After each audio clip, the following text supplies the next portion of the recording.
Okay, so what is a logarithm? What is a logarithm? A logarithm is basically a power, or the index of a power. Now, we use them, and we may have heard that the Richter scale, when we're measuring earthquakes, is on a logarithmic scale. So, what does this mean? It means that maybe a Richter scale of 3, which we can't really feel. It can be measured by seismic waves and machines, but we can't feel an earthquake of size 3. It means it moves the earth maybe zero point 0.1 of a millimeter. That's the intensity of it. But every time it goes up by 1, the intensity of this earthquake is multiplied by 10 times. So a Richter scale of 4 is 10 times this. So that's 1 millimeter. And we can feel that, but it's not too much of a deal. And we may not even feel that. An earthquake of size 5 moves the earth 10 times 4. So it might move the earth 1 centimeter. Now, that sounds bad, but there's over 1,500 earthquakes of a Richter scale of 5 or higher. So that's what we mean by this Richter scale is on a base 10. Every one, so suddenly a 6 is moving at 10 centimeters. Suddenly we're into something that's really quite chaotic. Uh, Earthquake of size 7 moves at 1 meter. This is where we're getting major damage, and an earthquake of size 8 might wipe out a whole city near its epicenter. So, this is what we mean by base 10 or a logarithmic scale. Anytime we have a phenomenon that goes like this and gets really exponentially, it's an exponential graph that gets up really quickly, we tend to use a logarithmic scale to graph it, like the coronavirus. When this was going on, we used a logarithmic scale to graph it. It allows us to compare, 7.7 and 7.1 and 3 and 3.1. Where sometimes the graph doesn't allow us to do that, but by taking logs, we can. So let's look at log to the base 10. And just be aware, when we say log to the base 10,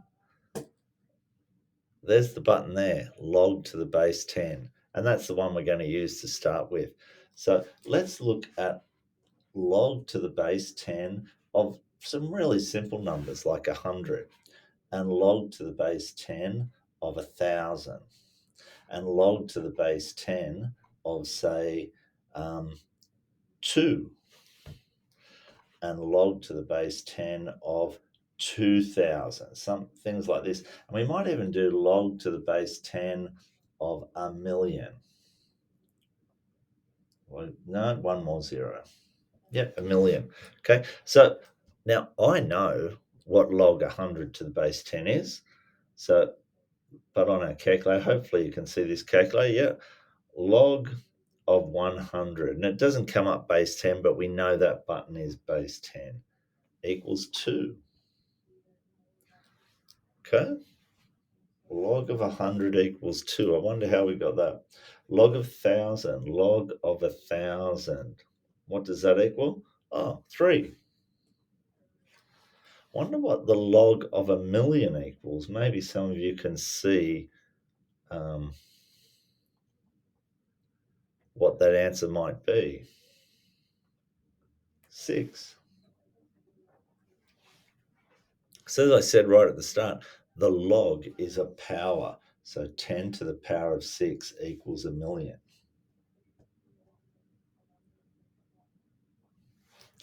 And 10 squared equals 100. And 10 cubed equals 1,000. And the nice thing about this is these next two, I wonder what that's going to be. The log of 2, well, the log of 10 to the base 10, 10 to the power of 1 equals 10. So I know that is 1. So the log of the base 2 is even going to be less than 1. The log of 2 equals, oh, we're going to run out of room, but 0.3010299995. Okay. Now, I wonder what the log of 2000 is going to be. Now, this could be something that is a bit surprising to people. Oh, it's 3.3010299996. Oh, these look very suspiciously familiar, don't they? Let's look at another one. Let's do the log to the base 10 of 200. I wonder what that's going to be, whether it's going to end in this same decimal or not. And just by the way, it says this has just been rounded to give it a 6 where this wasn't rounded. We've got log of 200. Now we don't know the log of 100 is 2, so the log of 200 is 2.3. And to me, it looks again like exactly that same number. Now, why is that the case? Remember, what we said was logs are powers. So the log of 200 is really the log 10 to the base of 100 times 2, isn't it? But these are just powers. And when we do powers, what do we do to the powers? What are our index laws? Our index laws and our log laws are pretty much exactly the same. We know the log of 100 to the base 10 is 2. And we know the log of 2 to the base 10 is this 0.03010299995. So what do we do to these powers? Because remember, these are powers, or these are powers, sorry. What do we do to those powers? We add them. At one point, that's how people did really complicated multiplication. Instead of doing the multiplication, they took the log of each number and added the powers, and that became a really smart way to do some multiplication. But that's what logs are. So that's why when we do start doing the log laws, they're very, very similar to the index laws. Thanks.